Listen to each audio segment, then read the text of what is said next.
हमारा जो राज्य था वो भारत जोड़ो यात्रा के साथ लगते पंजाब के साथ जा रहा था, लेकिन उन्होंने 25 किलोमीटर की यात्रा को हमारे स्वीकार किया और आज आपके बीच में आए। सभी भारत जोड़े हुए यात्रियों का भी हम यहाँ आने पर स्वागत करते हैं। दृष्टिकोण बिल्कुल साफ है कि कांग्रेस की विचारधारा नफरत छोड़ो भारत जोड़ो, जिस प्रकार समाज में नफरत बढ़ रही थी और जिस प्रकार समाज में आपसी मनमुटाव भाईचारे का कम हो रहा था, उस दृष्टिकोण से इस भारत जोड़ो यात्रा की शुरुआत की गई। और आज अंतिम पड़ाव में ये जब श्रीनगर पहुंचेगी 30 जनवरी को, सब लोग उसमें शामिल होंगे। मकसद एक है कि देश की एकता और अखंडता जो कांग्रेस की विचारधारा का प्रतीक है, उसमें उसको एकजुटता के साथ आगे जोड़ा जाए और किसी प्रकार का भेदभाव समाज में पैदा ना हो। इस दृष्टिकोण से इस भारत जोड़ो यात्रा की शुरुआत की है। बहुत बहुत धन्यवाद। शुक्रिया। मैं प्रतिभा सिंह जी से गुजारिश करूँगा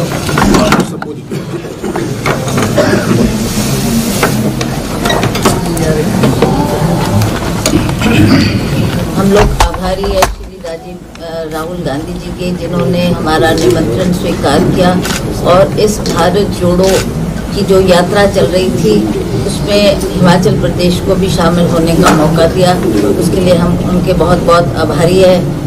हमें खुशी है कि जैसा अभी मैंने जितने भी उनके यात्री उनके साथ चल रहे थे उनसे भी विचार विमर्श किया और सभी का मानना है कि हम लोग विभिन्न विचारधारा के लोग हैं, परंतु इन्होंने जो एक नफरत की और अहिंसा की राजनीति को छोड़कर सबको जोड़ने की बात की है, उसमें हम भी इनके साथ जुड़कर काम करने का हमें सौभाग्य प्राप्त हुआ। ये बहुत बड़ी बात है। ये देखकर और सुनकर हमें बहुत अच्छा लगा। हमें गर्व है कि हमारे हिमाचल प्रदेश के 3 यात्री जिन्होंने कन्याकुमारी से लेकर इस यात्रा में जुड़े और आज इस पड़ाव तक पहुंचे, इनके भी हम आभारी हैं। हमें खुशी है कि आज एक माहौल हिमाचल प्रदेश में जो हम देख रहे हैं एक खुशी का माहौल है और इसमें बहुत से लोगों ने अपना योगदान दिया है। इसके लिए हम इनके आभारी हैं। मैं पुनः राहुल गांधी जी का बहुत बहुत आभार व्यक्त करती हूँ कि इन्होंने एक बहुत कठिन परिस्थिति में इस यात्रा को शुरू किया और अब अंतिम पड़ाव में ये जारी है, पर फिर भी इन्होंने जिस तरीके से आज ही हम देख रहे थे कि सारे लोग जैकेट स्वेटर पहनकर चले हुए हैं, पर राहुल जी एक स्वेट शर्ट में ही उस सर्दी को भी बर्दाश्त करते हुए इतनी कठिन परिस्थितियों में उस यात्रा को कर रहे हैं। उसके लिए बहुत ही वो बधाई के पात्र है। आप सबका बहुत बहुत धन्यवाद और आभार। शुक्रिया। हमारे कांग्रेस के वरिष्ठ नेता पूर्व केंद्रीय मंत्री और स्टीयरिंग कमेटी के सदस्य आर.एन. शर्मा जी।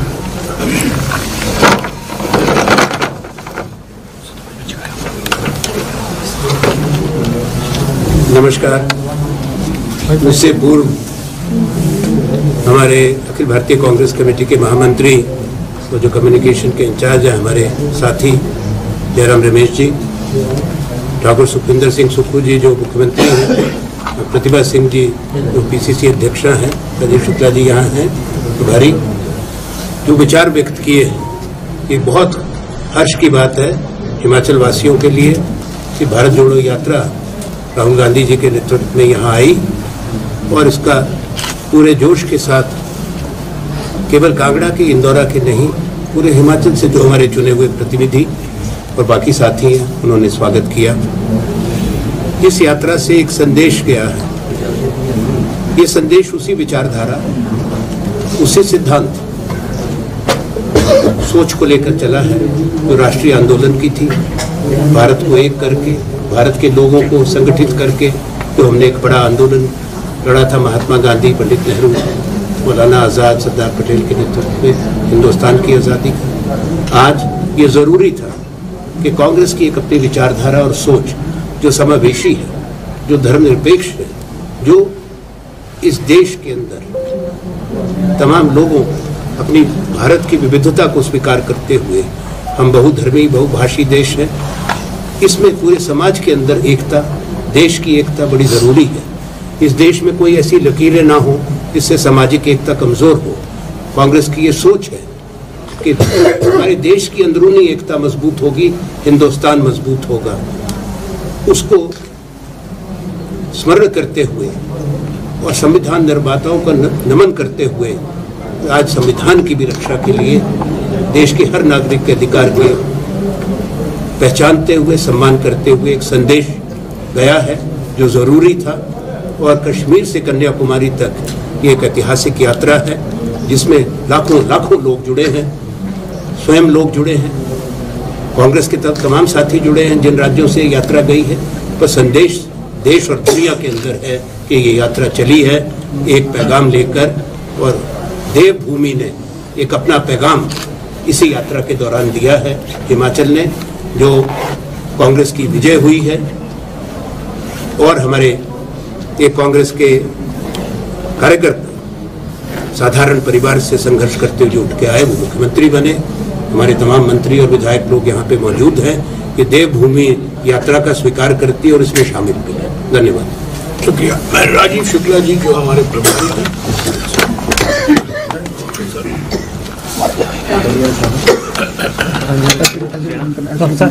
नहीं कर सकता भाई मैं।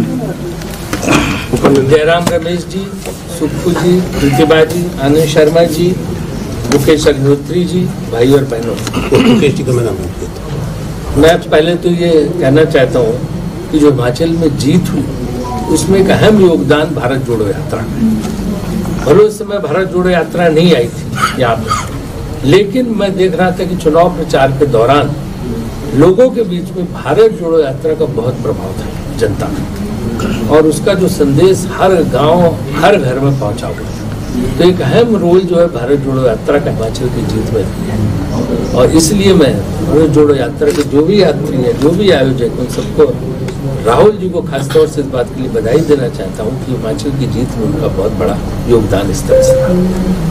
हिमाचल प्रदेश को सिर्फ एक दिन मिला, उसकी हमें थोड़ी शिकायत भी है, लेकिन उनका एक दिन आना वही अपने आप में बहुत मायने रखता है। और उन्होंने पहले तो कुछ घंटे मिलने वाले थे, फिर पूरा दिन उन्होंने हिमाचल प्रदेश को दिया। ये एक बड़ी बात है। और हिमाचल प्रदेश में नई सरकार आई है, यहाँ पर हमारे मुख्यमंत्री उप मुख्यमंत्री दोनों बैठे हुए हैं, प्रदेश अध्यक्ष भी हैं, सब मिलजुल के काम करके हिमाचल प्रदेश में जो हमने वादे किए कि आज हम संकल्प लेते हैं भारत जोड़ो यात्रा को कि हम उन वादों को पूरा करेंगे। पहला वादा पूरा हो चुका है, पहले दूसरे तीसरे 3 वादे पूरे हो चुके हैं, और हम बाकी वादों को भी पूरा करेंगे।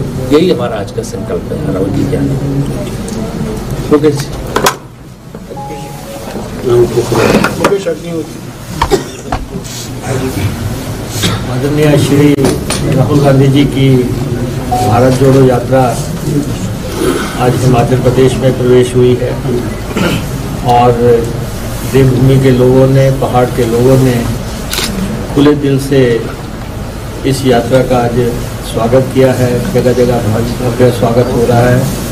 जैसा कि बताया गया, राहुल जी से आग्रह किया गया था कि वो इस यात्रा में हिमाचल को जोड़ें, और अंततः वो पूरे दिन के लिए आज हमारे कांगड़ा जिला में हैं। और इस यात्रा से पहले हिमाचल प्रदेश में कांग्रेस की सरकार बनी, और कांग्रेस की सरकार बनने के साथ ही हिमाचल के लोगों ने ये साबित कर दिया कि भारतीय जनता पार्टी का रथ अगर रोकने का प्रयास किया जाए तो वो संभव है, मुमकिन है। और पूरी ताकत से यहाँ 40 सीटों वाली सरकार बनी। जो लोग यहाँ पे कहते थे कि हम रिवाज बदलेंगे, हम कांग्रेस को सत्ता में आने नहीं देंगे, उनका जो हश्र हिमाचल की जनता ने किया है वो आपके सामने है। राहुल जी की यात्रा को पूरे देश में जो ताकत मिली है, वो चाहे दक्षिण में थी, चाहे दूसरे स्थानों पे थी, और नफरत के माहौल को लेके, संविधान को लेके ऐसे समय में ये यात्रा शुरू हुई जबकि लोग असहाय महसूस कर रहे थे। ऐसा लग रहा था कि देश में तानाशाही आ गई है, मीडिया बेबस हो गया है, और संविधान को रौंदा जा रहा है, एजेंसियों का दुरुपयोग हो रहा है। राहुल जी ने पूरे देश के लिए अलख जगा दिया है, और जो आने वाले समय में जो 9 राज्यों में चुनाव होने जा रहे हैं, उनमें अब बहुत बेहतर परिणाम आएंगे और अगले साल 2024 में जो चुनाव होंगे उसमें राहुल जी के नेतृत्व में देश में एक नई सोच आएगी और नई सरकार बढ़ेगी और राहुल जी देश के प्रधानमंत्री बनेंगे। आपने मुझे समय दिया, मैं आभारी हूँ, खासतौर पे जयराम रमेश जी का, आनंद शर्मा जी का, शुक्ला जी का, जो बाहर से यहाँ पे आए, मैं इनका भी अभिनंदन करूँगा।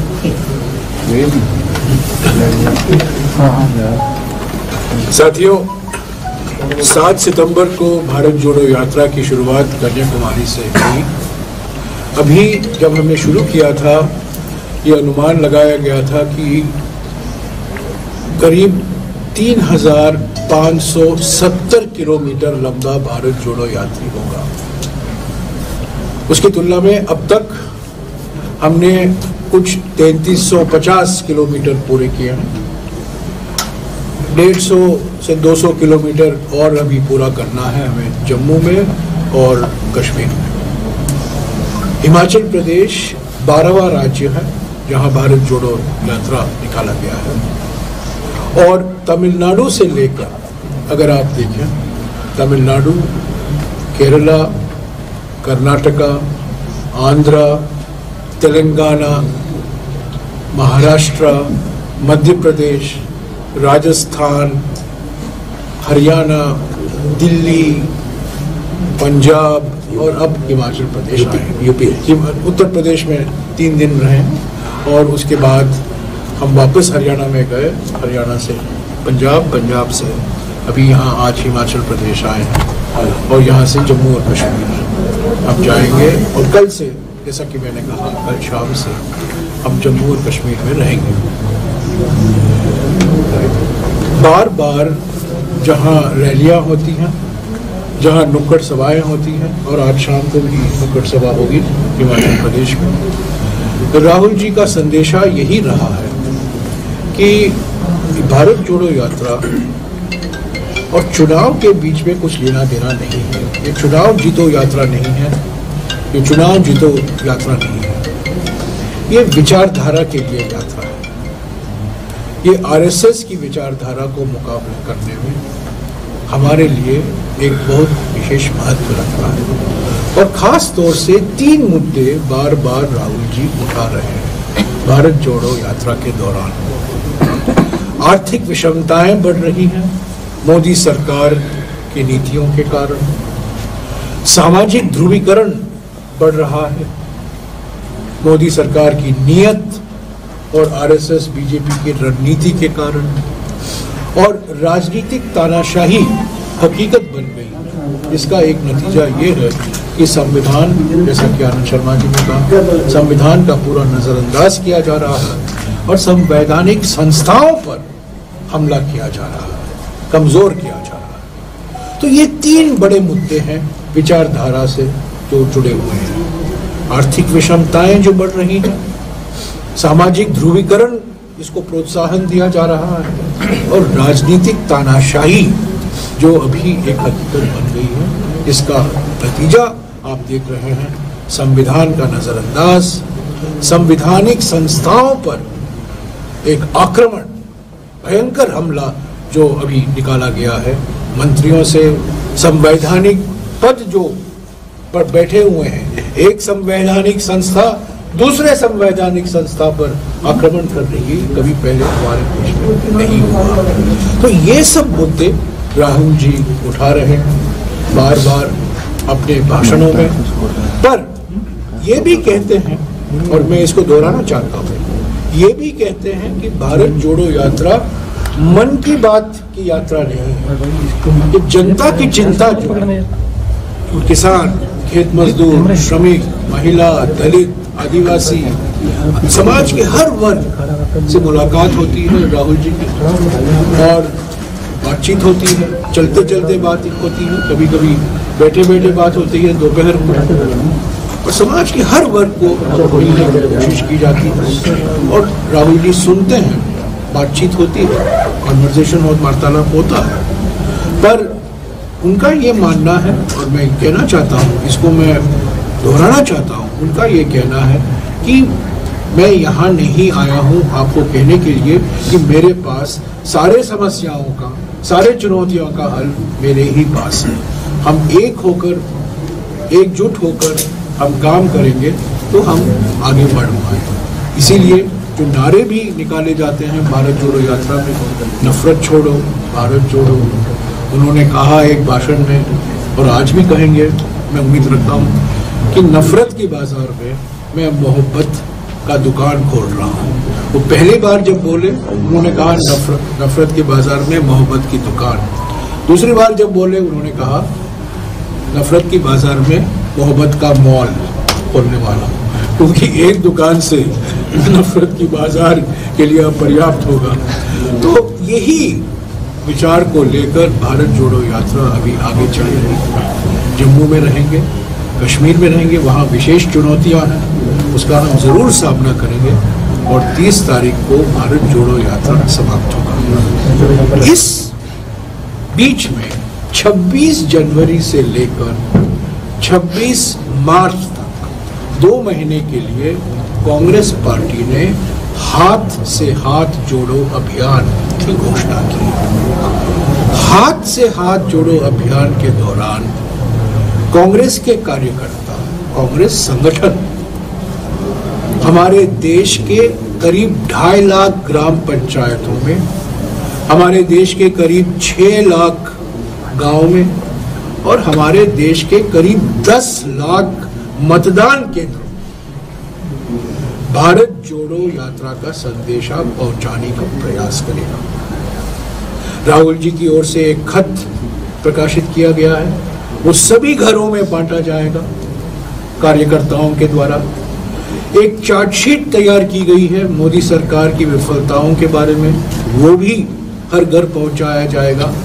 और मैं कहना चाहता हूं कि हो सकता है कांग्रेस पार्टी के लिए ऐसा कभी एक्सटेंसिव जो प्रचार हम कह रहे हैं, हर घर तक पहुंचाना, 10 लाख मत केंद्र जो हैं उनमें हर मत केंद्र में करीब 1000 वोटर होते हैं, उनके घरों में जाना, ग्राम पंचायतों में जाना, गांवों में जाना, मैं समझता हूँ पहली बार इस भारी मात्रा में ये अभियान निकाला जा रहा है और ये भारत जोड़ो यात्रा का फॉलोअप अभियान है। मैं आपको ये भी बता दूं कि भारत जोड़ो यात्रा के लोगों में हमारा चुनाव चिन्ह कहीं नहीं दिखता है।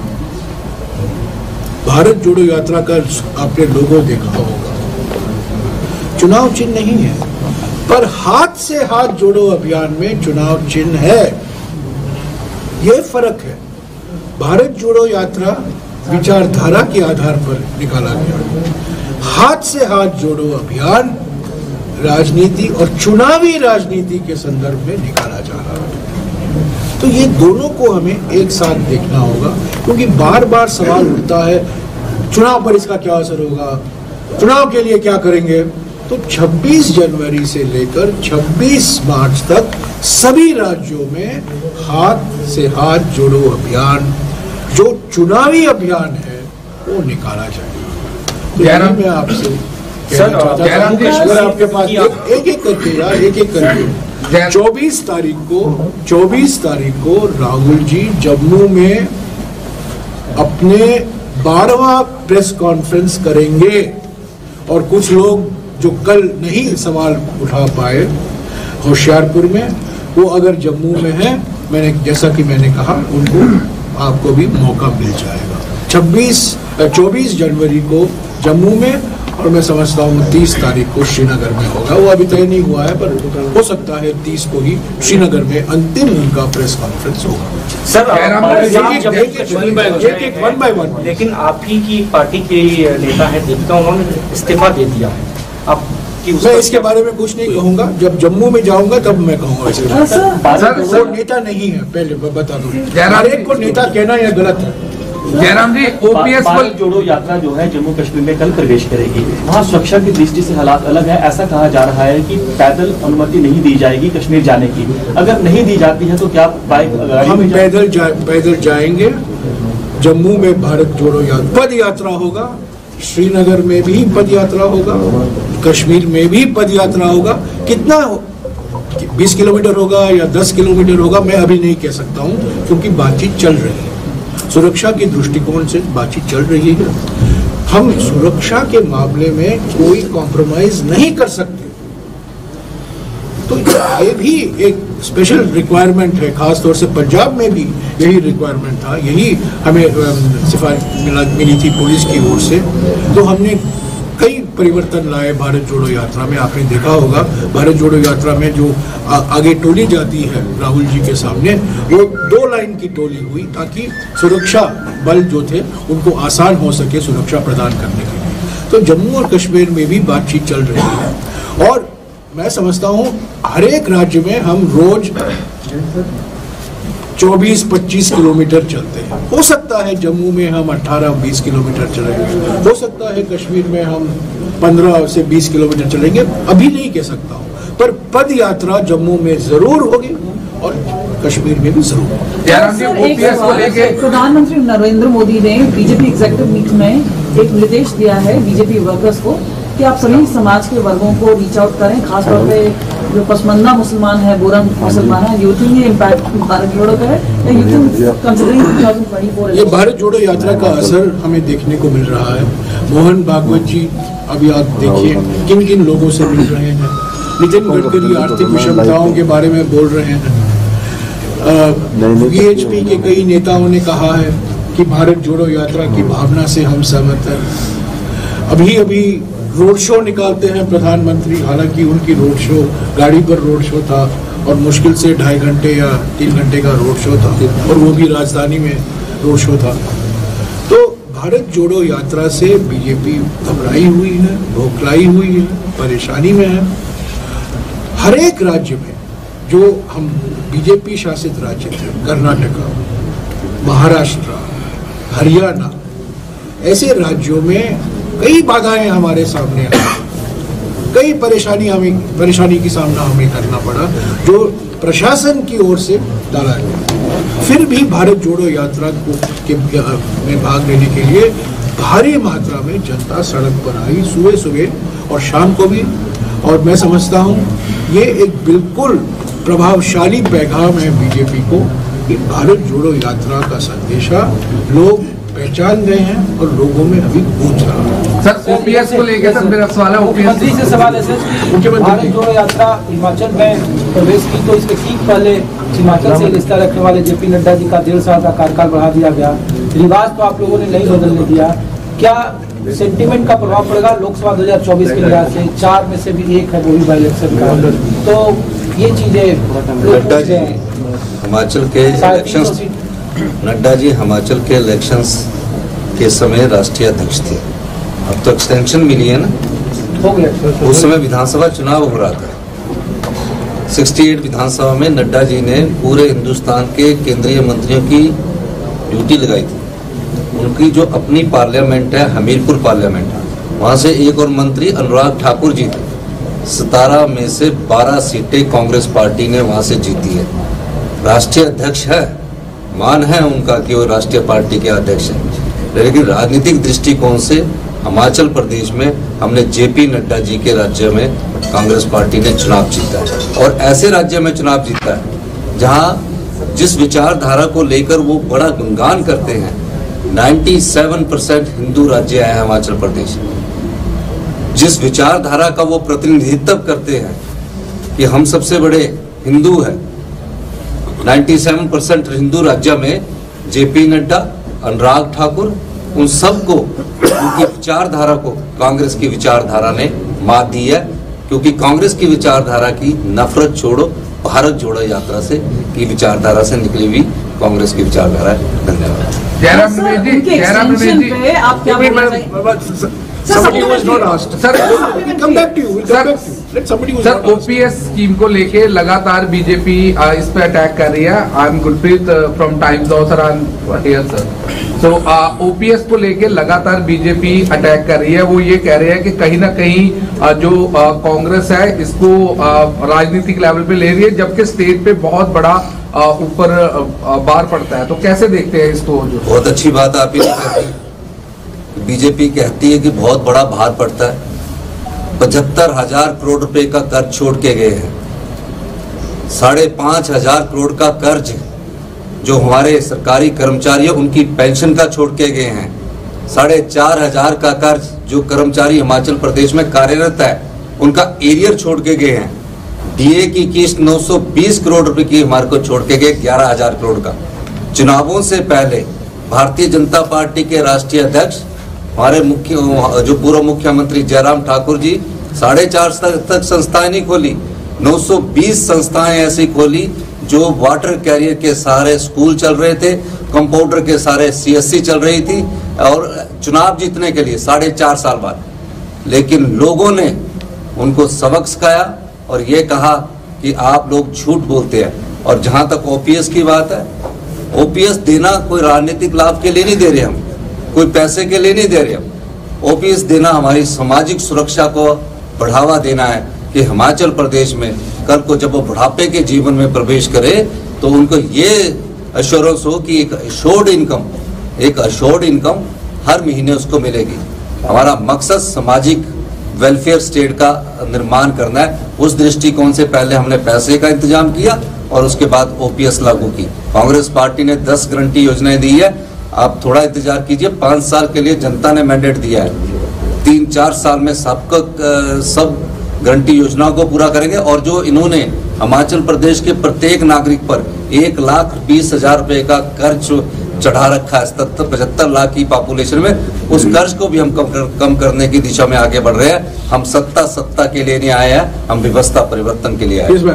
लास्ट क्वेश्चन सर, जो बीजेपी प्रेसिडेंट को एक्सटेंशन मिला है उस पे आपको क्या कहना है? अच्छी बात है, हिमाचल प्रदेश से एक्सटेंशन से पहले वो परमानेंट प्रेसिडेंट थे, अब तो एक्सटेंशन पर है, तब विधानसभा चुनाव हुए थे।